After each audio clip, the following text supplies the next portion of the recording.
Assalamu alaikum student. Our today's topic is Mendel's law of inheritance. In our last lecture we have studied about the Mendel's biography, genetic terms or genetics terminology. What approximately 19 terminology we have studied. Now and the structure of the pea plant flower we have studied in our last lecture. So let's start now with the Mendel's law of inheritance. So here the Mendel's law of inheritance, what it states. The Mendel's law of inheritance is you can say three laws are there. Mendel's three laws of inheritance. We are going to study about the three laws. That is first law of dominance. Second, law of segregation, and the third law of independent assortment. This is very important, these three laws, and in exam how they ask the question, sometimes 2 marks, sometimes 3 marks. Now describe, explain Mendel's first law of inheritance with the help of suitable example. Same for the second law of inheritance with the help of suitable example, and third law of inheritance with the help of suitable example. Usually this type of question is been asked in the examination. So here we are going to first study what is law of dominance. तो पहले हमें law of dominance पढ़ना है. First law जिसे हम बोलते हैं first law of inheritance. तो ये जो फर्स्ट लॉ है इनहेरिटेंस वही लॉ ऑफ डोमिनेंस है. अब इसको हमको समझाने के लिए कैसे you have to take an example of monohybrid cross. जैसे मोनोहाइब्रिड क्रॉस जब हम लेंगे तो हम लॉ ऑफ डोमिनेंस को समझा सकते हैं. जैसे कि example we usually take the parents. Parents क्या हमने लिया तुम्हारे कन्वीनियंस के लिए, टॉल इससे डॉग से, टॉल को capital T and small T dog. ठीक है. अब जब गैमेट्स बनेंगे, गैमेट्स कैसे बनेंगे, एक कैपिटल टी और एक स्मॉल टी, और अब आपस में क्या आएगा फ्यूजन, और फ्यूजन आने के बाद कैपिटल टी स्मॉल टी, ये क्या बना F1 जनरेशन. तो F1 जनरेशन मिला. अच्छा ये क्या मिला, टॉल मिला. As we have studied earlier, हमने लास्ट टाइम पढ़ा था डोमिनेंस भी पढ़ा था, रेसेसिव भी पढ़ा था.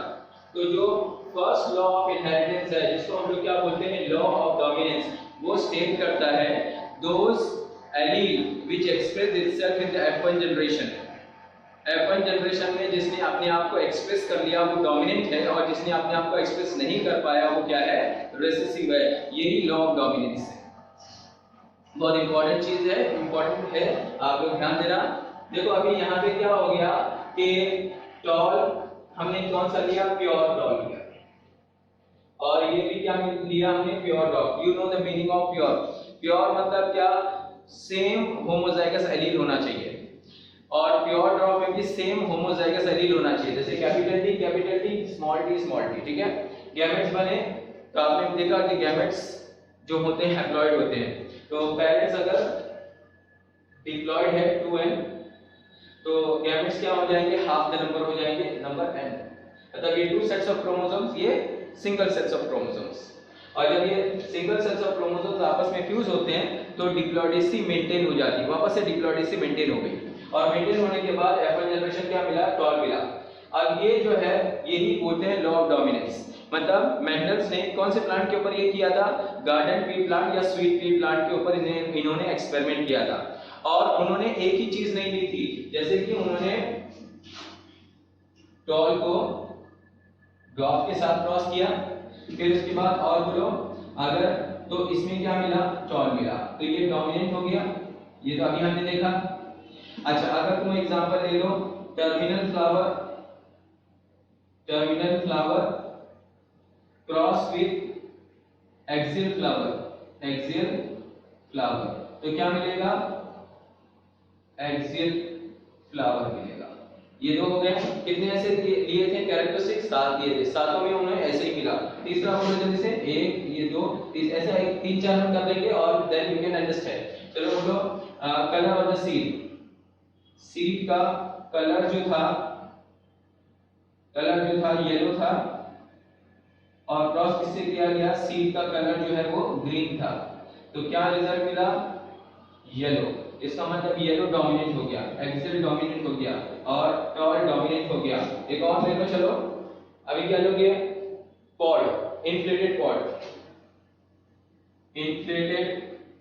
Pod when cross with constricted pod, तो आंसर क्या मिला, इन्फ्लेटेड मतलब ये डोमिनेट मिला। इसका मतलब इंटरमीडिएट कभी नहीं मिला। ये तो मैंने 4 का बताया, ऐसे कितने थे, 7, सातों में उन्होंने करके देखा। जब कभी भी सातों में किया तो सातों में एक डोमिनेट मिला, एक रेसिसिव, कोई इंटरमीडिएट फॉर्म नहीं मिला। इसी को बोलते हैं लॉ ऑफ डोमिनेंस। ठीक है, तो लॉ ऑफ डोमिनेंस क्या बोलता है कि द एलील और the one who express itself in the F1 generation, जो F1 जनरेशन में अपने आप को एक्सप्रेस कर गया वो डोमिनेंट है और जो नहीं कर पाया वो रिसेसिव है। अंडरस्टूड और नॉट? तो ये है लॉ ऑफ इनहेरिटेंस।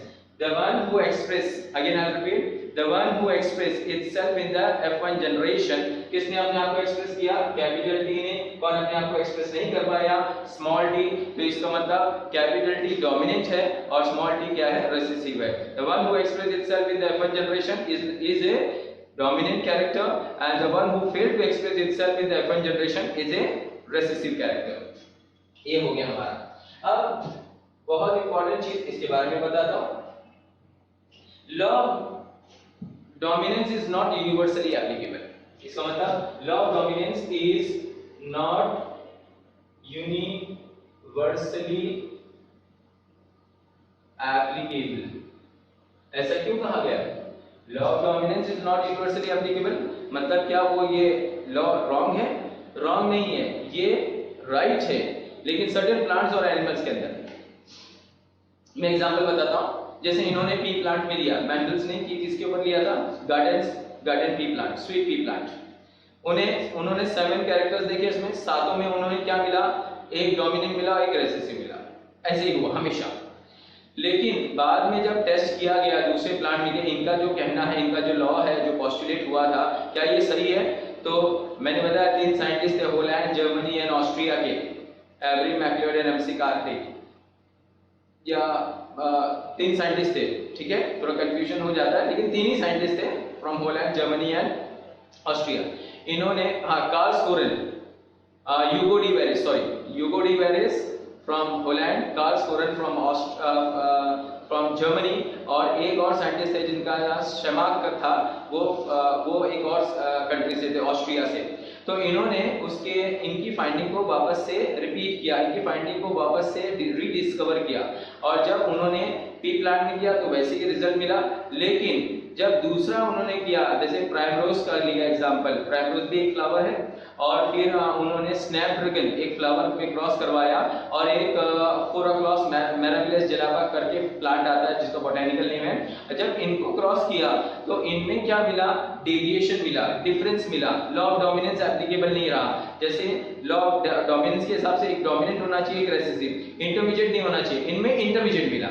जैसे कि एग्जांपल ले लो, रेड, मैं भी एग्जांपल ले रहा हूं 4 o'clock प्लांट का, 4 o'clock प्लांट या फिर स्नैपड्रैगन। तो 4 o'clock प्लांट जो होता है उसमें क्या होता है, उसका नाम है 4 o'clock, और उसमें क्या होता है कि रेड कलर का प्लांट को, फ्लावर को अगर क्रॉस किया जाए विद व्हाइट कलर फ्लावर, तो लॉ ऑफ डोमिनेंस के हिसाब से रेड या व्हाइट आना चाहिए था, जो भी डोमिनेंट है, लेकिन यहाँ पे क्या आया, पिंक आया। इसका मतलब यहाँ पे ये चेंज हो गया। लॉ सही है, लॉ अपनी जगह पे सही है, क्यों? क्योंकि वो सर्टेन प्लांट के लिए भी जरूरी है। जैसे पी प्लांट में हमेशा ऐसे ही होता है, लेकिन प्राइमरोज के लिए नहीं है, स्नैपड्रैगन के लिए नहीं है, 4 o'clock प्लांट के लिए है, और दूसरे एनिमल्स के लिए भी है। जैसे कि एग्जांपल में बताता हूँ, सर्टेन एनिमल्स होते हैं जिनका कोट कलर, मतलब जो फर ऊपर का होता है उसको कोट कलर बोलते हैं। तो जैसे किसी में हम लोग ने रेड लिया, ब्राउन को हम रेड लेते हैं, और किसी में व्हाइट लिया, किसी में ब्लैक होता है। जब हमने क्रॉस किया तो कभी कभी मिक्स कलर आता है, दोनों का कॉम्बिनेशन आता है, और कभी कभी पैचेस आते हैं। जैसे ब्लैक एंड व्हाइट को हमने किया तो तुमने देखा होगा अक्सर कुछ डॉग्स होते हैं उनके ऊपर ब्लैक और व्हाइट पैचेस होते हैं। तो इसका मतलब ब्लैक ने भी अपने आप को इक्वली एक्सप्रेस किया, व्हाइट ने भी अपने आप को इक्वली एक्सप्रेस किया, तो ये इंटरमीडिएट हो गया, तो इसको बोलते हैं कोडोमिनेंस। अंडरस्टूड और नॉट? तो ये कोडोमिनेंस और इनकम्प्लीट डोमिनेंस मिलने के वजह से लॉ ऑफ डोमिनेंस जो है वो यूनिवर्सली एप्लीकेबल नहीं रहा। Hope you have understood now. तो लॉ ऑफ डोमिनेंस जिसको फर्स्ट लॉ ऑफ इनहेरिटेंस बोलते हैं, why it is not universally applicable?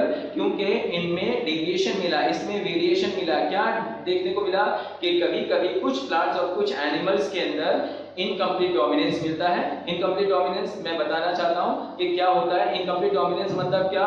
जहां पे दो जीन्स अपने आप को पार्शियली एक्सप्रेस करें, जैसे येलो, जैसे रेड और व्हाइट जब क्रॉस किया तो पिंक मिला, तो दैट इज पार्शियली। और कभी जब हमने एनिमल का एग्जांपल लिया जिसमें white colour cross with black colour, तो उसमें व्हाइट एंड ब्लैक पैचेस आ गए, तो इधर जीन्स ने अपने आप को एक्सप्रेस किया इक्वली, पार्शियली नहीं। पार्शियली तो किसके लिए किया? इनकम्प्लीट के लिए। और इक्वली किया तो वो कोडोमिनेंस है। हमारा ब्लड ग्रुप कोडोमिनेंस के हिसाब से होता है, ठीक है। अभी जब हम पढ़ेंगे इसको जीन इंटरेक्शन, तो जीन इंटरेक्शन में हम देखेंगे कि जो मल्टीपल एलील होती हैं उसके अंदर हमारा जो जीन है वो एबीओ ब्लड ग्रुप को कंट्रोल करता है, ठीक है। अंडरस्टूड? यहाँ पे law of dominance very easy. Law of dominance is the first law of inheritance which is not universally applicable. Now you come to know because incomplete और codominance देखने को मिला है, ठीक है। अच्छा, अब इसका सिग्निफिकेंस भी बता देता हूं। significance of dominance, significance of law of dominance। बेटा सिग्निफिकेंस मतलब इंपॉर्टेंस। मेंडल्स का लॉ रॉन्ग नहीं था, ये मत सोचना कि मेंडल्स का लॉ रॉन्ग था। मेंडल्स का जो लॉ था वो एप्लीकेबल था सर्टेन प्लांट्स और एनिमल्स के लिए, not for all plants and animals. In other plants deviation मिला। That's why law of dominance is not universally applicable। अब यहाँ पे क्या है? significance of law of dominance। बेटा law of dominance क्यों important है? certain plants और animals में भी important है क्योंकि ज्यादातर जो रेसेसिव जीन्स होती हैं वो हार्मफुल जीन्स होती हैं, तो इनकी एक्सप्रेशन को मास्क करने के लिए, मास्क मतलब छुपा देने के लिए law of dominance is applicable. तो ये एक सिग्निफिकेंस है।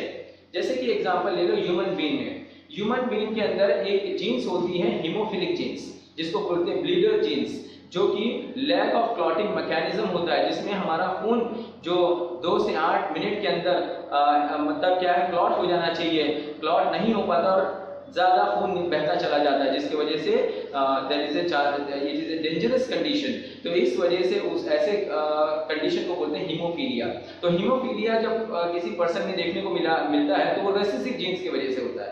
तो ये रेसेसिव जीन्स को मास्क करने के लिए, अगर खुदा ना खास्ता उसके अंदर ये जीन्स आ गई है, तो लॉ ऑफ डोमिनेंस दूसरा जो उसका एलील होगा, अल्टरनेटिव फॉर्म, वो उसको सप्रेस कर देगा। समझ में आ रहा है? मैं भी बता देता हूँ। दूसरी जीन्स एग्जाम्पल, कुछ जीन्स होती हैं जैसे कि ईडियोसी जीन्स। ईडियोसी जीन्स भी ह्यूमन बीइंग में पाई गई हैं। The genes which are responsible for stupid behaviour. Stupid behaviour, वो जीन्स अगर ज्यादा एक्सप्रेस हो जाएगी तो आप सोच सकते हो कि कितना मतलब खराब है हमारे लिए, स्टूपिड बिहेवियर कितना सा आ सकता है, लेकिन वो मास्क कर देता है उसका एक डोमिनेंट जीन्स। समझ में आया? तो यहाँ पे ये सिग्निफिकेंस है। What is the significance of law of dominance? कि लॉ ऑफ डोमिनेंस क्या होता है कि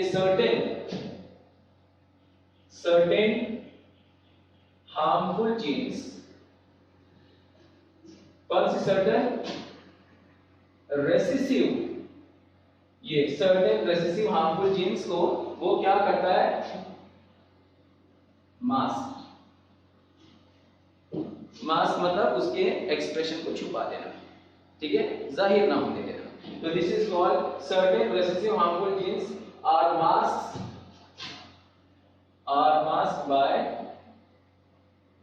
dominant gene। जैसे कि एग्जांपल ले लो,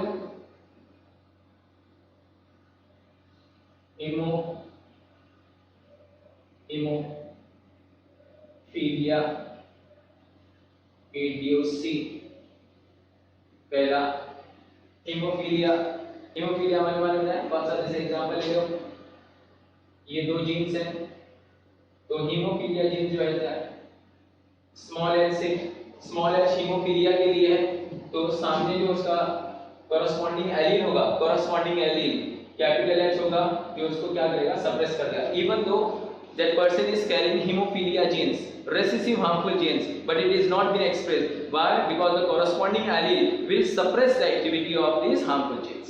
इसी तरह बाइंडनेस के लिए ले लो बी जीन्स, स्मॉल बी, कभी भी बी स्मॉल, बाइंडनेस मतलब क्या, जैसे टकलापन हो जाता है, तो ये जो टकलेपन की जीन्स है वो आ गई यहाँ पे, किसमें, क्रोमोसोम्स में, लेकिन एक्सप्रेस क्यों नहीं हो रहा है, क्योंकि किसी में अगर एक्सप्रेस होना है तो दोनों जगह स्मॉल बी होना चाहिए, एक्सप्रेस हो जाएगा, क्यों, दोनों रेसेसिव है, उसको कॉरेस्पॉन्डिंग एलील नहीं है, तो यहाँ कॉरेस्पॉन्डिंग एलील में क्या डलूंगा, कैपिटल बी, तो even though the person is carrying the blindness gene but it will not be express in that person, why, because the capital B will suppress the activity of small B, कब वो express करेगा, जब दोनों small B हो जाएगी, तो बाइंडनेस will be there.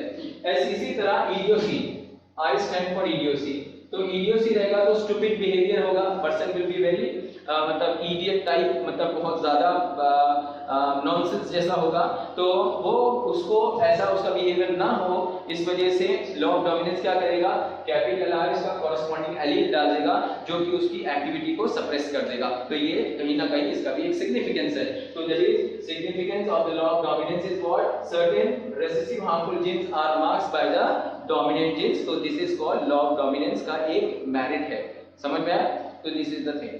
I hope you have understood। मैंने 3-4 example दिए, हीमोफीलिया जो ब्लीडर डिजीज जिसे हम लोग बोलते हैं, दूसरा जो हमने देखा वो कौन सा है, ईडियोसी देखा, तीसरा हमने क्या, बाइंडनेस का, and so on, you can take the many example, तो this is a good thing for you can say law of dominance, but it is not universally applicable, the reason you know। So here we have to here we have completed the first law of inheritance, now we'll go to the second law, that is law of segregation or the purity of the gametes, okay।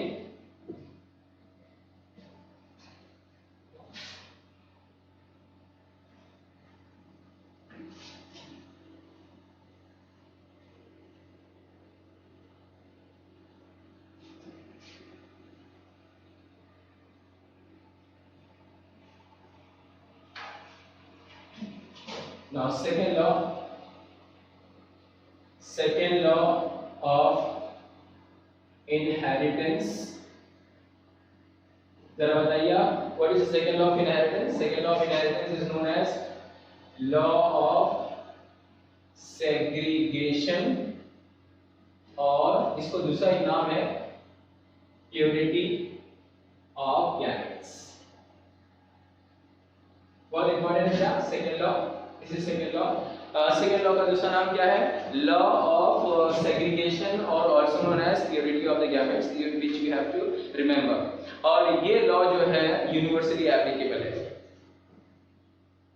It is universally applicable.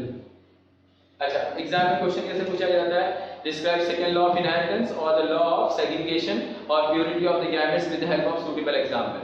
तो वैसे ही 2 mark या 3 mark, 2 mark का ज्यादातर पूछा जाता है, तो law of segregation और प्योरिटी ऑफ गैमेट्स जो है समझाने के लिए फिर हमें वापस से किसका एग्जांपल लेना पड़ेगा, मोनोहाइब्रिड क्रॉस का। आप बताओ मोनोहाइब्रिड क्रॉस क्या है, मोनोहाइब्रिड क्रॉस, तो मोनोहाइब्रिड क्रॉस आपको मालूम है when you take one character into consideration, तो अभी हमने क्या किया, tall into dwarf।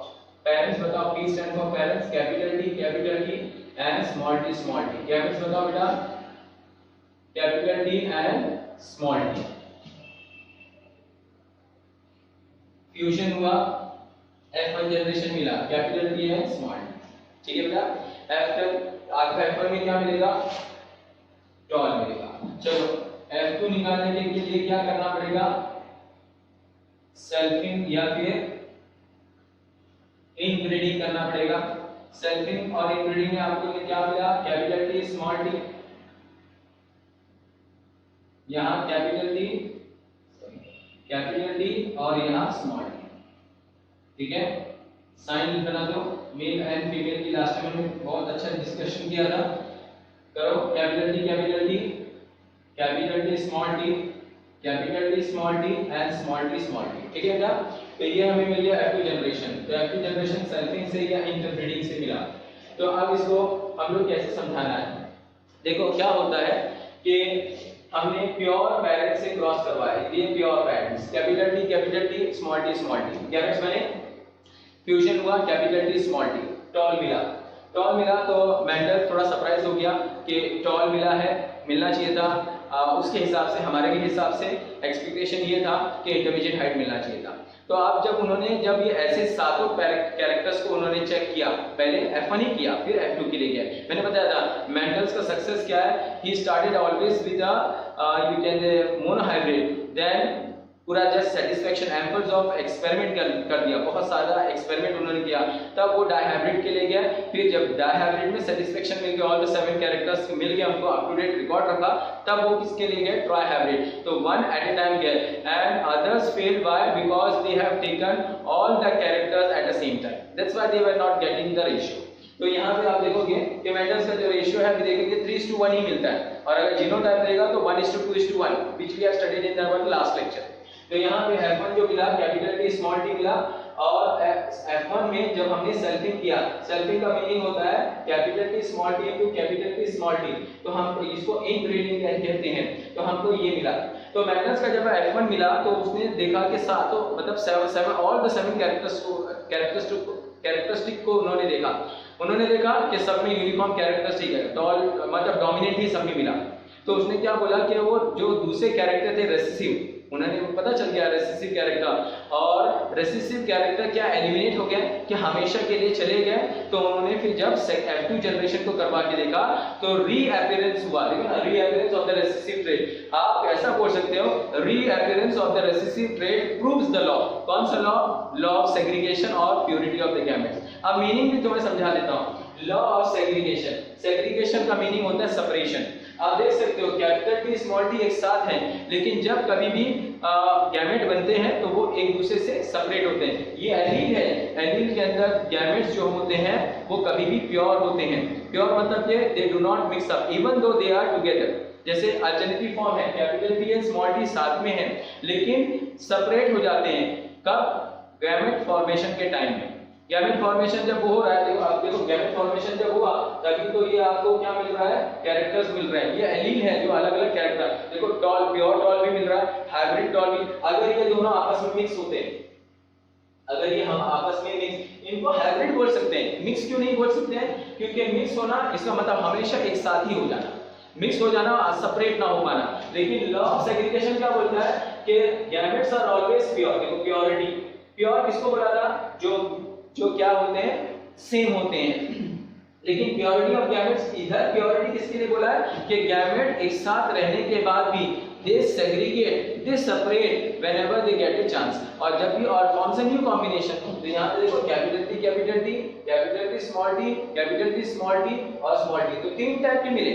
तो अगर हम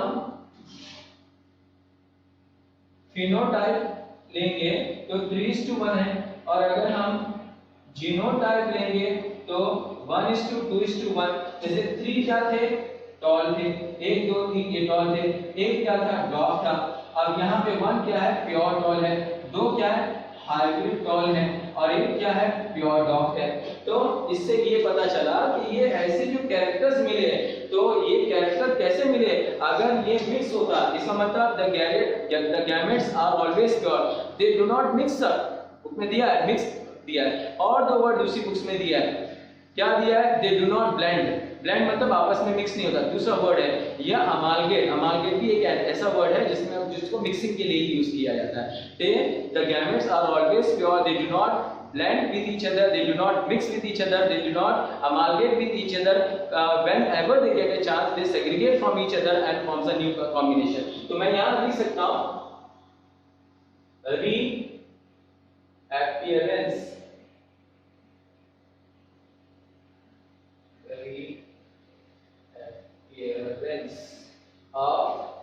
reappearance of recessive trait, trait मतलब character, rearrangement of the recessive trait in F2 generation. F1 में तो नहीं देखने को मिला था, F1 में तो हमें सिर्फ टॉल ही देखने को मिला, किसमें देखने को मिला था? F2।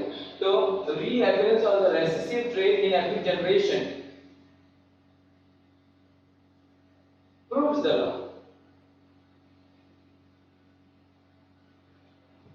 Understood student? नेक्स्ट मिलता है। Very easy. Reappearance of the recessive trait in the every generation proves the law। इसका मतलब क्या हो गया कि ये जो है लॉ ये बताता है कि गैमेट कभी भी आपस में मिक्स नहीं होते हैं। देखो ना, अगर गैमेट मिक्स होते हैं तो हमेशा जो एवरी जनरेशन मिलता तो capital T small T capital T small T ही मिलता, और कुछ वेरिएशन ही नहीं आता, हमें हाइब्रिड ही मिलता। लेकिन law of segregation of purity of gametes क्या बोलता है कि गैमेट्स कभी भी आपस में मिक्स नहीं होते हैं। Whenever they get a chance, they segregate from each other and forms a new combination। इसीलिए तो आप देखा कि रीअपियरेंस, देखो ना, जो लॉस हो गया था मेंडल्स का भी क्या सोचना था कि वो जो लॉस हो गया है किसके जरिए, इसका लॉस हो गया है F1 जनरेशन में जो लॉस हो गया, कौन सा, रेसेसिव ट्रेट, वो रीअपियर वापस हुआ है, तो उसको बोलते हैं लॉ ऑफ सेग्रीगेशन और प्योरिटी ऑफ गैमेट्स। अंडरस्टूड और नॉट? इसमें और देखते हैं, अभी कुछ और बाकी है इसमें, लॉ ऑफ सेग्रीगेशन और purity of gametes. all sexually, यहाँ लिखा है एक और, all sexually reproducing higher animals are diploid but the gametes are haploid। मतलब all sexually reproducing organism are diploid। diploid मतलब क्या, two and, having two sets of chromosomes, two sets of chromosomes, but at the time of gamete formation, at the time of gamete formation, they give haploid। haploid मतलब single set of chromosomes। अब समझ में आ गया होगा, ये last का definition आपके book में दिया है कि ऑल सेक्सुअली रिप्रोड्यूसिंग ऑर्गेनिज्म, जितने भी सेक्सुअली रिप्रोड्यूसिंग ऑर्गेनिज्म है, आर डिप्लॉयड, तो ज्यादातर डिप्लॉयड है, इसका मतलब वो पेरेंट्स हैं जिनमें टू सेट्स ऑफ क्रोमोसोम्स होते हैं। लेकिन जब वो हैप्लॉयड अपना गैमेट्स बनाते हैं, जब वो क्या बनाते हैं, गैमेट बनाते हैं, तो वो गैमेट्स क्या हो जाते हैं, haploid, single sets of chromosomes होते हैं। समझ में आ रहा है कि नहीं? तो इससे ये पता चलता है कि वो सेग्रीगेट हो गए। तो this is the second law of dominance और सेकंड लॉ ऑफ इनहेरिटेंस, जिसको हम लोग बोलते हैं लॉ ऑफ प्योरिटी, और लॉ ऑफ प्योरिटी और सेग्रीगेशन ऑफ क्या, और segregation, law of segregation. Segregation का मीनिंग क्या होता है, सेपरेशन। क्या सेपरेट हुए बेटा, गैमेट्स। ठीक है, तो ये किसका एग्जांपल लिया हमने, मोनोहाइब्रिड क्रॉस का। पहले मोनोहाइब्रिड क्रॉस का एग्जांपल यहां तक लिया था सेल्फिंग करने के बाद, क्यों, क्योंकि इसमें रीअपियरेंस हुआ। क्या रीअपियरेंस हुआ, reappearance of the recessive trait हुआ। इसी को तो हमने देखा ना, reappearance of the recessive trait in the ratio 1। ठीक है, तो this reappearance of the recessive trait proves the second law. तो ये second law is universally applicable. अभी तक इसमें कोई कंट्रोवर्सीज नहीं मिली है, अभी तक इसमें कोई डेविएशन नहीं मिला है, और ये बिल्कुल एप्लीकेबल है, सब जगह ही ये एप्लीकेबल है। ठीक है, अब इसके बाद हम जो नेक्स्ट पढ़ेंगे अभी, वो पढ़ेंगे लॉ ऑफ इंडिपेंडेंट असॉर्ट।